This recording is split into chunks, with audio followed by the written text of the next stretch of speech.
माझ्यासोबत धनश्री चौंदे आहे। ती जी धनश्री चौंदे जी की हगवणे प्रकरणामध्ये तिच्या दिराला राजेंद्र हगवणेला मदत केल्याप्रकरणी यापूर्वी अटक झालेली आहे। ती मुलगी आहे आणि तिच्या नवऱ्याच्या विरोधात तिने खडक पोलीस स्टेशनमध्ये खूप दिवसांपूर्वी छळवणुकीची आणि मारहाणीची तक्रार देखील दिली होती।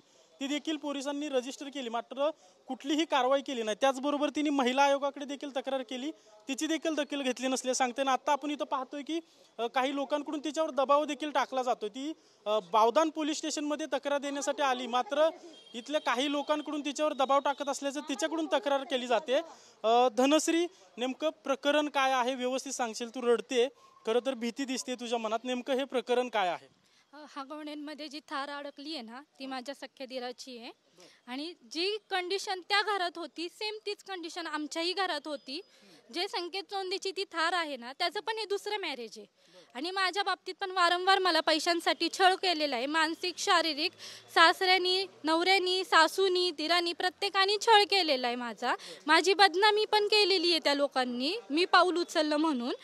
प्रत्येक वेळेस ह्यांना ब्लॅक मॅजिकचा नाद आहे, माझ्या नवऱ्याला पूर्णपणे बाहेरचा बायकांचा नाद आहे। जी पोरगी त्यांना पोरी सप्लाय करती, जी पोरगी तिचं नाव आहे ती उभे, शीतल उभे तिचं नाव आहे, ती ह्यांना पोरी सप्लाय करती। माझा नवरा लिटरली पोरगी।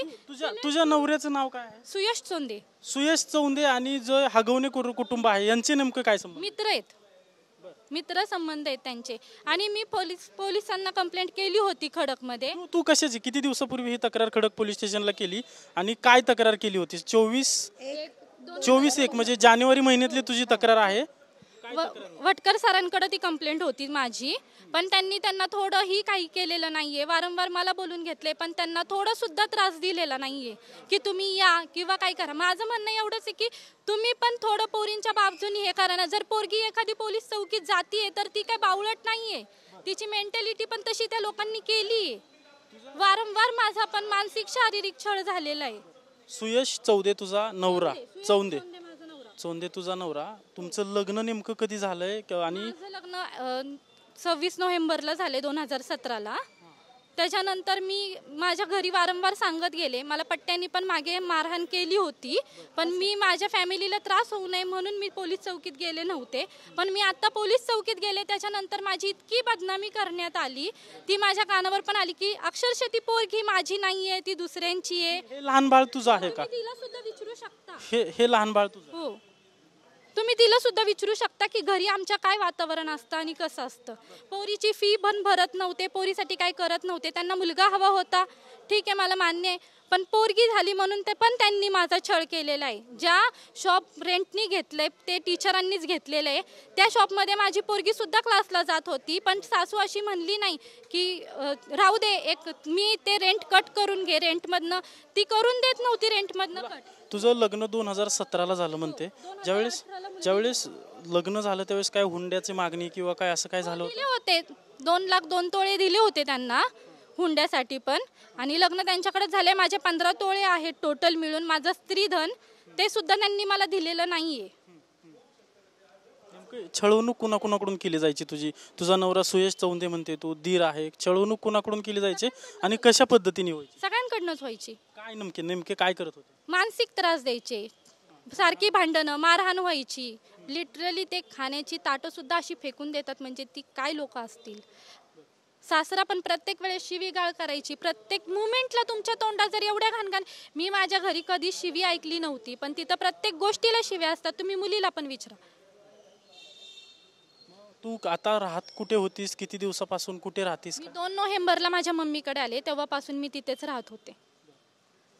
तुम्ही नंतर हे मिटवण्याचं किंवा त्यांना समजून सांगण्याचं काय? मला कॉन्टॅक्टच केला नाही, त्यांना गरजच नाहीये। त्यांना जर बाहेर मुली मिळतात फिरवायला, ती सासू माझी ब्लॅक मॅजिकचं करते, माझ्याकडे त्याचे पण पुरावे आहेत, मग त्यांना काय करत? सासूचं नाव काय? वैशाली चोंदे।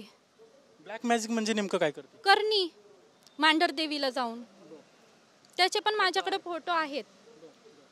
मग हे सगळं कधीपासून तुमचे वाद सुरू आहेत? तू म्हणते हानमार होत होती, तुझी छळवणूक होत होती, चालतच राहिलंय, पण मी ते संधी दिली, जाऊ दे जाऊ दे जाऊ दे करून। शेवटी मी सुद्धा एकदा प्रयत्न केला होता की मी अशी मनाची तयारी केली होती की आपण जीव द्यावा। आत्महत्येचा तू यापूर्वी प्रयत्न केलाय? केलेला आहे मी, केलेला आहे, पण तो काही मला माझ्या पोरीकडे बघून मला झालं नाही. पण आता मी हमखास केलं असतं, कारण की मी त्यांना पण प्रत्येक वेळेस बोललेली आहे की मी माझ्या जीवाचं काहीतरी करून घेईन. तर ते मला म्हणायचे तू धमकी देते का आम्हाला. मग आता तू बावधन पोलीस स्टेशनला इथं आली होती, नेमकं कशासाठी आली होती, काय बोलणं झालं? तक्रार नोंदवायला आले होते. कशाची तक्रार? वटकर सरांनी तक्रार माझ्या अर्जाचा काही केलंच नाही. खडक पोलीस स्टेशनचे होटकर त्यांनी तू जानेवारी महिन्यात तुझी तक्रार दिली होती. चार्जशीट माझी अजूनही गेलेली नाहीये. 3 महिने होऊन गेले तरी चार्जशीट माझी गेलेली नाहीये. मग काय पोलिसांकडून काय सांगण्यात येते तुला? सांगतच नाहीयेत ते काय, त्यांच्याकडनं काही उत्तरच येत नाहीये. म्हणजे सासू ब्लॅक मॅजिक करत होते, सासऱ्यांचा व्यवसाय काय आहे, नवऱ्याचा व्यवसाय काय आहे, दिराचा व्यवसाय, तू मुली सप्लाय करतात असं देखील काय काय म्हणते, नेमकं काय आहे? ते मुली सप्लाय करणारी ती एक लेडीज आहे शीतल उभे म्हणून. कुठली आहे ती शीतल उभे? ते मी नाही सांगू शकत, पण शीतल उभे आहेत ते मी माझ्या नवऱ्याच्याच फोनमधनं घेतलेला आहे तो नंबर. तिने असं पोरींचे फोटो पाठवलेत आणि त्यात पण सिलेक्ट करून माझ्या नवऱ्याने दाखवले की ही पाहिजेले म्हणून. कधीचा प्रकार आहे हा सगळा? 2 वर्ष झाले असतील, लग्नाच्या नंतरच ह्यांना ना देत. आणि तुझ्या सासऱ्याचा व्यवसाय काय आहे? दुकान चालवतात, ते पण मानसिक त्रास देतात, खूप शिवीगाळ करतात. तुझ्या मोबाईल मध्ये काही व्हिडिओ फोटो आहेत की तुझ्या नवऱ्याने गाडीला लाल दिवा बसवलाय, ते नेमकी कुणाची गाडी आहे? आता ती सुयश चोंदेच्या नावाने आहे, नवऱ्याच्या नावाने. हो, दोघं भाऊ वापरतात. त्यांनी लाल दिवा लावलाय, ब्लॅक फिल्मिंग केली आहे. प्लस ट्रॅफिक पोलिसांच्या शेजारनं ते गाडी घेऊन येतात तरी तुमचे पोलीस काहीच करत नाही. काहीतरी ऍक्शन घेतली पाहिजे ना. कुठले आहेत हे दोघे जण, कोणत्या गावचे आहेत नेमके? भुगावचे. आणि असे लाल दिवे वगैरे बसवून कधीपासून ते गाडी वापरतात? ते वापरतात, बाहेर बसवतात, गाड्या वापरतात. दिराचं तुझ्या लग्न झालंय? हो, 2 लग्न झाली आहेत.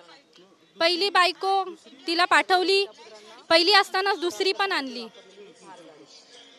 पहिल्या बायकोची देखील छळवणूक करून असंच झालं तिचं? पहिलं लव्ह मॅरेज होतं, दुसरी पण डायरेक्ट घरी आणली. त्याच्यानंतर 5-6 महिन्यांनी ही तिच्या घरी गेली. मग आता तुझा दीर राजेंद्र हगवणे यांना मदत केल्याप्रकरणी तुमची ती थार गाडी, ती कोणाच्या नावावर गाडी आहे? ती संकेत सोंदेच्या नावाने आहे. दीर आहे माझा तो. ती आता पोलिसांनी गाडी ताब्यात घेतली आणि त्याला देखील अटक केलंय. म्हणजे हे असेच पार्श्वभूमी यांची अशीच आहे? हो हो, टोळी ह्यांची सगळी. आणि तुझा दीर आणि तुझा नवरा हे राजेंद्र हगवणे यांच्या जे दोन्ही मुलं आहेत त्यांचे मित्र आहेत का? हो, जवळचे मित्र आहेत. त्याच्याशिवाय का पळून जायला त्यांना गाडी दिली? मित्रच आहेत ते जवळचे. यांचा राजेंद्र हगवणे यांच्या मुलाचा किंवा तुमचा नवरा तुमचा यांचा किती मित्रांचा ग्रुप आहे असा? ते मी नाही सांगू शकत सर, कारण बाहेर तर आपण जात नाही बघायला आणि बाहेरचं काही माहिती नाही, माहिती करून पण देत नाही. ते स्वतः बाहेर पडत नाही, मलाही पडून देत नाही. कारण राजेंद्र हगवणेंनी त्यांची मोठी सून मयुरी नंतर वैष्णवी ह्यांना छळवणूक केली. आता तू त्यांचीच म्हणजे त्यांच्या संबंधातली निघते, त्यांचे मित्र आहेत तुझे नवरा, तुझे देखील छळवणूक केली, असेच सगळं बॅकग्राऊंड आहे का? हो, आता आपल्या समोर येते हळूहळू. सेम आहे, काहीच फरक नाहीये. हुंड्यासाठी त्रास देणं पोरींना, हे करणं. तू म्हणते लग्न करताना काहीतरी सोनं दिलं, पैसे दिले, किती नेमकं दिलंय? 2 लाख 2 तोळे तेव्हा दिले होते. नंतर मग त्यांनी हळूहळू परत मागायला चालू केलं. तोच माझा प्रश्न होता, लग्न झाल्यानंतर तुझी हुंड्यासाठी छळ झालाय का? मग तुम्ही काय काय दिलं, काय नेमकं दिला? 7 लाख रुपये दिले त्याच्यानंतर, पण हळूहळू माझ्या वडील जोपर्यंत होते तोपर्यंत त्यांना कॅश पैसे 7 लाखापर्यंत गेलेले. माझे 15 तोळे आहेत तिथे. हो, माझं स्त्रीधन आणि माझ्या माहेरकडनं आलेले टोटल मिळून 15 तोळे आहेत. एकही तोळा त्यांनी मला फुटका मनी सुद्धा दिलेला नाहीये. हुंड्यासाठी तुझी छळ दिलेले नाहीयेत. आणि मी भटकर सरांना म्हणलेलं कपडे द्या, तर भटकर सरांनी मला घेऊन गेले नाही त्यांच्याकडे. त्यांना तू जानेवारी महिन्यात म्हणते तक्रार दिली, पोलिसांनी तुला काहीच मदत केली नाही? नाही केलेली. आता महत्वाचा मुद्दा याच्यात येतो की महिला आयोगाचा महत्वाचा मुद्दा येतो याच्यात. महिला आयोगाकडे तू तक्रार केली का? आणि ती केली असेल तर दाखवशील आम्हाला की मी तक्रार केलेली आहे, आणि कधी केली होती? हे बघा ना, केली. महिला आयोगाला मेल केलाय मगाशी? 3 फेबला केलेला आहे मी महिला आयोगाला मेल. 3 फेब्रुवारीला तू महिला हीच तक्रार? काही रिप्लाय आलेला नाहीये, तीच केलेली आहे तक्रार. महिला आयोगाचा तुला रिप्लाय देखील आलेला नाही आणि कोणतीही तुझ्या याच्यावर काही कारवाई देखील केलेली नाहीये कारवाई. आता तू खडक पोलीस स्टेशनला तक्रार दिली जानेवारी महिन्यात, तिची दखल घेतली गेलेली नाहीये. फेब्रुवारी महिन्यात तू महिला आयोगाकडे तक्रार केलेली आहे, तिची देखील दखल घेतलेली नाहीये. आता तू बावधन पोलीस स्टेशनला आली, म्हणजे नेमकं तुला आता ही प्रक्रिया तू फिरते गेले 1 वर्षापासून, पोलीस स्टेशनला जाते, महिला आयोगाकडे काय वाटतं, ही नेमकी यंत्रणा महिलांसाठी काम करते की नाही करते? नाही करते सर. तुम्ही जर असं जेंट्सचा जर तुम्ही साथ देत असाल, चुकीच्या माणसाचा साथ देत असाल तर काहीच उपयोग नाहीये. लेडीजनी काय करायचं? इथून पुढच्या पोरींना प्रश्न पडलाय ना की आम्ही लग्न करू का नको करू. जर असेच त्रास होत असतील पोलीस स्टेशनकडे पण जायचं कोणाकडे, जर तुम्ही सगळेच मिळालेले असताल तर. या यंत्रणा तू फिरते, पोलीस स्टेशन, महिला आयोग सगळ्यांचं पाहते, नेमकं काय वाटतं ही यंत्रणा कोणासाठी काम करते आणि कशासाठी नेमकी काम करते? सगळे पैशांसाठी कामं करतात. कोणी असं दुसऱ्यांना सपोर्ट करायला लेडीजला किंवा नाही. तुम्ही बघा, तुम्ही मला म्हणजे असं नाही म्हणायचं आहे की तुम्ही लेडीजचीच साथ द्या म्हणून, पण तुम्हाला जे योग्य वाटेल तुम्ही शहानिशा तरी करा की कोण चुकीचं आहे कोण बरोबर आहे. तुम्ही हे तरी बघा ना. तुम्ही डिरेक्टली अशी दुसऱ्याची साथ नाही देऊ शकत. जर एक लेडीज तुमच्याकडे वारंवार येते तर तिला त्रास झालाय म्हणूनच येते ना. काही कोणाला वेळ नाही लागलंय की जायचं पोलीस चौकीत. ते काही टाइमपास नाहीये की पोलीस चौकीत जायचं खेळ करायचं आलं. हे काही खेळ नाहीये. हे आयुष्याचा प्रश्न आहे माझ्या पण. मला पण न्याय भेटलाच पाहिजे. तू बावधन पोलीस स्टेशनला आली, मगाशी इथं जरा गोंधळ सुरू होता. नेमकी तुझ्यावर दबाव टाकण्याचा प्रयत्न होतोय. कोण ही लोक आहेत जे आता देखील इथं उभे आहेत आणि तू आमच्याशी बोलते ते पण पाहतात? तो माझा दीर आहेत ना, माझ्या दीराच्या दुसऱ्या बायकोचे फॅमिली येते. ओके, म्हणजे तुझे नातेवाईकच झाले थोडक्यात ते, की दीराची जी दुसरी बायको आहे त्यांचे ते नातेवाईक आहेत. आणि काय त्यांचं म्हणणं काय आहे? ते म्हणत होते आपण बघूया म्हणून बोलून. यापूर्वी असं बोलणं झालं? मागे घ्या म्हणून. नाही झालेलं. तुझ्यावर दबाव टाकला जातोय असा? ह्याच्या अगोदर दबाव टाकला गेला होता? नाही, दखलच घेतली नाही तर दबाव कोण टाकणार? आता दबाव टाकण्याचा प्रयत्न झाला तुझ्यावर? हो. काळ्या जादूचं तू म्हणते की तुझी सासू काळी जादी करतो, त्याचे फोटो देखील तू दाखवते. नेमकं काय प्रकार आहे हा काळ्या जादूचा? तो आता जे करतं त्यालाच माहिती ना सर. मला बघितलंय घरात हे चाललेलं सगळं? हो, घरात काळूबाईला पण केलेलं आहे ते जाऊन. ते माझ्या समोरच आहे म्हणून तर मी फोटो काढून घेतलेत ना त्याचे. आपण पाहतोय की ही लहान मुलगी तिची आहे. किती वर्षाची मुलगी आहे? आणि 6 वर्षाचे. या लहान लहान बाळासोबत देखील बाळासमोर तू लहानमार होत होती, छळवणूक होत होती. तुम्ही तिला विचारू शकता. बाळा काय नाव आहे तुझं? गार्गी. काय मम्मी काय सांगते? तुझे पप्पा कुठे आहेत? काय पप्पा भुगवलाय. मम्मीला मारतात का पप्पा? हा. काय कारण काय मारण्याचं? मला नाही माहित. खूप मारतात का मम्मीला तुझे पप्पा? हा. आता किती दिवस झालं पप्पांना भेटली नाही तू? 7. किती दिवस नाही. आपण पाहतोय की लहान बाळ आहे. किती वर्षाची? 6. 6 वर्षाची ही मुलगी आहे आणि ती सांगते की अगदी लहान बाळ, ज्याला खोटं देखील काय असतं आणि खरं देखील काय असतं हे माहीत नाहीये, ते लहान बाळ सांगते की माझ्या मम्मीला पप्पा मारतात. आणि जे फोटो आहेत किंवा तिच्याकडून जे दाखवलं जाते, महिला आयोगाकडे तक्रार केलेली आहे. खडक पोलीस स्टेशनला तिने जानेवारी महिन्यात तक्रार केलेली आहे. अजून देखील तिची दखल घेतली गेलेली नाही. आता ती बावधन पोलीस स्टेशनला तक्रार करण्यासाठी आलेले आहेत. या 2 भगिनी तिला या सगळ्यासाठी मदत करतायत. ताई, तुम्ही मदत करताय तिला. आत्ता पोलीस स्टेशनमध्ये देखील तिच्या नातेवाईकांकडून तिच्यावर दबाव आणला जातोय. नेमका काय प्रकार चालू आहे? ज्यावेळी वैष्णवी हगवण्याचं हे प्रकरण बाहेर आल्यानंतर हिने मला 2 दिवसापासून संपर्क केला की ताई माझ्यावर पण असा अन्याय होतोय. आणि मी गेले 6-7 महिन्यापासून खडक पोलीस स्टेशनला तक्रार करून सुद्धा माझी दखल घेतली जात नाही.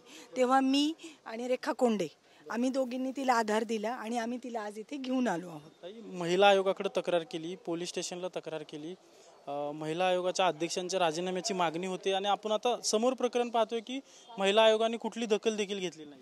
तिने आता तुम्हाला सांगितल्याप्रमाणे आता तिने तुम्हाला स्वतः दाखवलं की तिने किती महिन्यापूर्वी 6 महिन्यापूर्वी ऑनलाईन तक्रार दाखल केली. परंतु त्या ऑनलाईन तक्रारीचं सुद्धा कुठेही तिला कुठलाही उत्तर आलेलं नाही. खडक पोलीस स्टेशनमधनं सुद्धा तिला काहीच सहकार्य झालं नाही. ती बिचारी तिच्या माहेरी राहते तिच्या छोट्याशा मुलीला घेऊन. हृदय पिळवटून टाकणारे हे सगळं प्रकरण आहे. महिला आयोग दखल घेत नाहीये, पोलीस स्टेशन दखल घेत नाहीये. पोलीस स्टेशनला ती म्हणते मी वारंवार गेले, काही दखल घेतली नाही. या भगिनी त्यांना मदत करतायत. नेमकं काय पुण्यात चाललं आहे? समोर उदाहरणं आहेत. महिलांवरील अत्याचार वाढत आहेत रोजची रोज. छळवणूक केलेली महिला आहे, हाणमार केलेली महिला आहे. पोलिसांनी अगदी दखल पण तिची घेतली नाही. जसं स्वातीताईंनी आत्ता सांगितलं, तिच्याकडे तिने संपर्क केला. त्यानंतर स्वातीताई ढमाल्यांनी माझ्याशी संपर्क केला आणि जेव्हा ती तिची करुण कहाणी तिने आम्हाला सांगितली तेव्हा आमच्या दोघींनाही राहवलं नाही. खरं तर आम्ही 2 दिवसानंतर या सगळ्या विषयाकडे बघणार होतो, कारण आम्ही दोघी वेगवेगळ्या विषयात गडबडीत होतो. पण म्हटलं की नाही, आजच या विषयावरती लक्ष देऊन आपण काय असेल तर त्या मुलीसाठी प्रयत्न करूयात. तर खरं तर यामध्ये सगळ्यात जास्त मला वाईट या गोष्टीचं वाटलं की खडक पोलीस स्टेशनचे जे वटकर साहेब आहेत त्यांनी हिला कोणत्याही प्रकारची मदत केली नाही. उलट तिचं मानसिक खच्चीकरण या सगळ्यामध्ये झालं. कारण ज्या पोलिसांकडे आपण एक न्यायाची मूर्ती म्हणून बघतो की काहीतरी आम्हाला त्याच्यातून मदत मिळेल, ती मदत राहिली बाजूला, पण हिलाच वेगळ्या पद्धतीचं एक प्रेशर त्यांनी त्याच्यावरती क्रिएट केलं. साधं तिला मुलीचे कपडे आणि स्वतःचे कपडे आणण्याची परवानगी सुद्धा तिच्या घरात जाऊ दिली नाही. म्हणजे किती मोठी गोष्ट आहे, किती मोठी शोक. पोलिसांनी दखल घेतली नाही. जानेवारी महिन्यातली तक्रार आहे ती दाखवते. महिला आयोगाला देखील फेब्रुवारी महिन्यात तक्रार केली. महिला आयोगाच्या अध्यक्षांच्या राजीनाम्याची मागणी जोर धरते, पण पुन्हा एकदा महिला आयोगाने तक्रार न घेतल्याचं दुसरं एक उदाहरण समोर येतं. हेच तर आम्ही सांगतो आहे की महिला आयोगाच्या अध्यक्ष आहेत, त्यांच्याकडे फक्त मेलद्वारे अर्ज येतात. आता तुम्हाला सांगते, ही थोडी शिकलेली आहे म्हणून ही तरी मेल करेल, पण ज्या अशिक्षित आहेत किंवा ज्या ह्या सगळ्या प्रवाहात नाही आहेत त्या कुठून मेल करणार, कुठे जाणार महिला आयोगाकडे? एवढं तरी समजलं पाहिजे. प्रत्येक वेळी अध्यक्ष सांगतात महिला आयोगाच्या की मला मेल आला नाही, मला अमुक आलं नाही. अरे तुमच्याकडे तक्रारी आल्या त्याच्यावर तर काय कारवाई केली ते तर सांगा. आता ह्या मुलीने जर मेल केलेला आहे तर त्याच्यावरती तुम्ही वटकर साहेबांना एक फोन करून विचारलं का? तुमच्या वतीने तुमच्या कमिटीकडनं एक तरी फोन गेला का की धनश्री चोंदे या केसबद्दल तुम्ही काय ॲक्शन घेतली? याचा कुठलाही पाठपुरावा महिला आयोगाकडनं झालेला नाही आहे.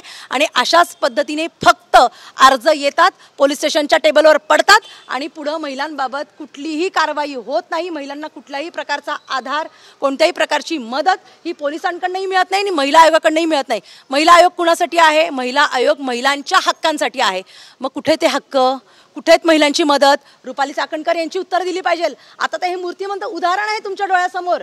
तुम्ही सांगता ना की चिल्लर लोक चिल्लर वाजवतात म्हणून आता मी कागद दाखवते. तर हे कागदी घोडे आम्ही पण तुमच्या समोर दाखवतोय की बघा या केसवर तुम्ही काय काम केलं, याचं उत्तर तुम्ही आम्हाला द्या. तुमचे चेले चपाटे तुम्ही आमच्या अंगावर सोडताय ना, त्याची उत्तरे तुम्ही द्या. त्या चेले चपाट्यांना पण मी सांगते की आता ह्या मुलीला न्याय देण्यासाठी तुम्ही किती रस्त्यावरती उतरताय ना, हे आम्ही पण पाहतो. ताई, परत तुझ्याकडे येतो. तू तक्रार केलेली आहे, त्याच्यात तुझ्या दिराविरोधात, नवऱ्याविरोधात, सासूविरोधात आणि सासऱ्याविरोधात छळवणुकीची तक्रार केली. नेमकं काय छळ केला जायचा? हुंड्यासाठी छळ केला जायचा, मारहाण व्हायची. किती काय मागणी होती, किती पैसे पाहिजे होते त्यांना? वारंवार 20 लाख रुपये तर एकदा मागितले होते. त्याच्यासाठी मला त्यांनी माझं मान अक्षरशः बेसिनमध्ये अशी घालून मला मारलं होतं. त्यावेळेस माझी पहिली जाव म्हणजे संकेत चोंदेची पहिली बायको ही उपलब्ध होती. तेव्हा ती एवढं पण म्हणली की तुम्हाला जे काही मारायचे किंवा काय करायचे ते तुमच्या बेडरूममध्ये करा. इथपर्यंत झालेले. त्या पिरियडला तिची आजी आणि माझी सासू घरात होती, त्या हॉलमध्ये बसल्या होत्या आणि मी किचनमध्ये होते की 20 लाख रुपये घेऊन ये म्हणून. मग असं गोष्टीत जर तुम्ही आई वडील पोरांना सपोर्ट करताय. 20 लाखाच्या मागणीसाठी तुला सासू सासऱ्याने, दिराने, नवऱ्याने छळवणूक केली तुझी? हो. त्याच्यानंतर तू म्हणते मी आत्महत्येचा देखील प्रयत्न केला. हो. म्हणजे छळवणुकीला कंटाळून तू स्वतःचा जीव संपवायचा प्रयत्न केला? हो, पण मी मुलीकडे बघून नंतर मागे पाऊल घेतलं. हे जे तू म्हणते की मी मरण्याचा विचार केला होता, ह्या तक्रारी दिल्यानंतरचा हा विषय आहे का त्या अगोदरचा? 7 वर्ष झाली आधीचा विषय. तू 7 वर्ष हा त्रास सगळा सहन केला. हो. आपण पाहतोय की वैष्णवी हगवणे प्रकरण ताजा आहे. वैष्णवी हगवणेला देखील छळ केला गेला. तर ही ताई सांगते की 20 लाख रुपयाची मागणी सासू सासरे, नवरा आणि दीर यांच्याकडून केली जायची आणि ते 20 लाख रुपये दिले नाही म्हणून हाणमार केली जायची, छळवणूक केली जायची. खरं तर ताई शिकलेली आहे, उच्च शिक्षित आहे, त्यामुळे त्याच्यातून ती बाहेर पडली. मात्र तिने या सर्व काळामध्ये एकदा आत्महत्याचा देखील प्रयत्न केला आहे. मात्र याच्यातून देखील ती सुदैवाने बचावलेली आहे. महिला आयोग असेल किंवा पोलीस असतील, काही दखल घेत नाही आहेत. आता नेमकं या ताईची दखल घेणार कोण हा प्रश्न शेवट राहतोय. कॅमेरा पर्सन सुशांत राऊतसह अजिंक्य धायगुडे, TV9 मराठी, पुणे, बावधन.